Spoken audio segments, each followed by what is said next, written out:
Avowed is a lot of things. It's a fantasy action RPG, it's made by Obsidian, it's the reason I haven't slept in 3 days. Let's talk about it. You are the envoy, sent by the Emperor of Ada to the Living Lands to investigate the Dream Scourge, a mysterious plague that's infecting the land and warping the minds of all it touches. There's also a brewing civil war, religious zealotry, a mysterious voice in your head, and a world vocabulary that makes you go, I know all words are made up, but that feels especially made up. So, exactly what you'd expect from a fantasy RPG. Less talking, more stabbing. My adventure began where all good stories start. Agonizing over character customization. After trying to create myself in-game and wondering if I'd ever actually seen my own face, I slapped a bunch of mushrooms on to cover the damage and started trying to flesh out who this fantasy promotion for The Last of Us was. Avowed uses a standard attribute stat block that you can put points into as you level up, tailoring your character to your playstyle. There's also a small selection of backstories that offer unique dialogue options. I chose the Court Augur, which basically boiled down to my character saying creepy shit from time to time. I'm not quite sure what you're talking about. The Kauka can take a look at me once our business is concluded. And so Anathay was born, ready to take on the world with her wit, occasionally creepy stories, and when that inevitably fails, very sharp knives. Naturally, things go belly up pretty quickly. Shipwreck, fight, You mean a god gave you that face? insult, steal, bigger fight, soul plague threatening to destroy life as we know it. How's about we partner up? Garrus Vicarian? There's a lot getting thrown at you before you've even set foot into the wider world of the Living Lands. The good news is, once you work out what this symbol means, hint, it means a companion wants to talk to you at camp, you're free to do as you please. Whether that be gunning the main story missions, or stumbling into spider caves because you got distracted heading to your 5th side quest. Side quests obviously help you gain XP, but they also help pay for your weapons, armor, food, and shiny trinkets, all of which will give you a leg up in combat. Weapons and armor vary in quality, ranging from common to legendary. You can buy these outright at merchant stalls if you've got the coin, liberate them from their previous owners if you don't, or upgrade existing pieces at your camp, provided you have the necessary upgrade components. The first few hours you spend in each new area are a bit of a juggling act as you scramble for coin whilst trying to survive beefier combat encounters with your existing kit. If you're feeling a bit panicked or underleveled, don't worry, your companions will ever so helpfully shout out all your failings at the top of their lungs. Better weapon. You have 2 customizable weapon loadouts you can switch between. Depending on the type of character you're building, these loadouts can provide you with close quarters carnage or long range attacks.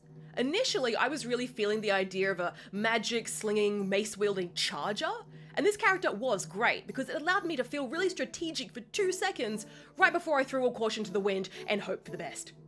I really like that all weapon and armor types are open to you regardless of level, background, or preferred attributes. You can have next to nothing in strength and still wield a broadsword. It just won't hit as hard as it would if you'd built your character to take advantage of it. Playing at higher difficulties isn't nearly as forgiving, so there's a lot of value placed in experimenting and figuring out what works for you. On top of that, abilities are also free of class restrictions. You have your pick of the litter as long as you hit the level requirement and have the points to spare. Initially, I cherry-picked my favorites between fighter and wizard, mostly so I wouldn't need to hold a grimoire to cast spells. However, unlocking the cloak ability from the ranger tree was such a game changer that I ended up pivoting my whole build mid-playthrough. Combat was something that took me a while to settle into, especially when facing off against more aggressive enemies with chained attacks that require very precise timing to block or parry. Both of which require you to juggle your stamina, or risk leaving yourself vulnerable to attacks if depleted. Same goes for essence, which drains when you cast spells or use certain abilities. There's a lot of moving parts to any successful combat encounter, but it's all worth getting your head around. Landed hits feel solid and gave me the most smug sense of satisfaction whenever I did nail that one perfect combination of attacks. Breaking an enemy's defenses down opens them up to a finishing move that is just, so satisfying to watch. I also relished in luring enemies to cliffside so I could shoulder charge them into oblivion. Simple pleasures. You're not the only one who can pack a punch though. Your companions also have a handful of their own offensive and support abilities, all of which you can make use of in the quick bar if you're on PC, or the very crowded ability wheel if you like pain. I'm so sorry, I know why it is the way it is. It's to separate the effects different consumables have on you. Healing, curing poison, or temporarily upping an attribute or damage type all have their own place, but there's just so much going on, it drives me nuts every time I have to open it. I've seen people talk about the level of depth to Avowed, or more specifically, the lack thereof, and I can kind of see where they're coming from to a degree. Mechanically speaking, it's not doing anything super revolutionary. Companions are generally pleasant and will go along with you regardless of your decisions, and I made some decisions. And you can't romance anyone in the traditional sense. An actual crime when Garrus Vicarian is right there. And despite my best efforts, you can't just go around clobbering people. I mean, you can sometimes, but you have to sit through a conversation with them first before you get a chance. Even then though, I think what Avowed does bring to the table is enough to make up for its shortcomings. There's very clear thought put into making the act of exploring and engaging with this world as painless as possible. Menus, for the most part, are easy to navigate, you can't run out of steam while running, there's a handy guide explaining key words that you can consult in conversations if you don't understand something. That's just a couple of examples. Not to mention, it's a gorgeous game to look at and to move through.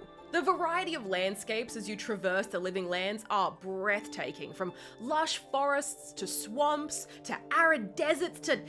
Why is it always spiders? Pick a different bug, y'all. It's a beautiful game is what I'm saying. And as much as I would have killed for access to a mount or steed or the fantasy equivalent of a go-kart to get around, I never tired of wandering the lands, or climbing over them for that matter. There's just something very adventure-y about scrambling over tall buildings and rock faces and throwing yourself off cliffs because you can't be bothered to find a proper way down.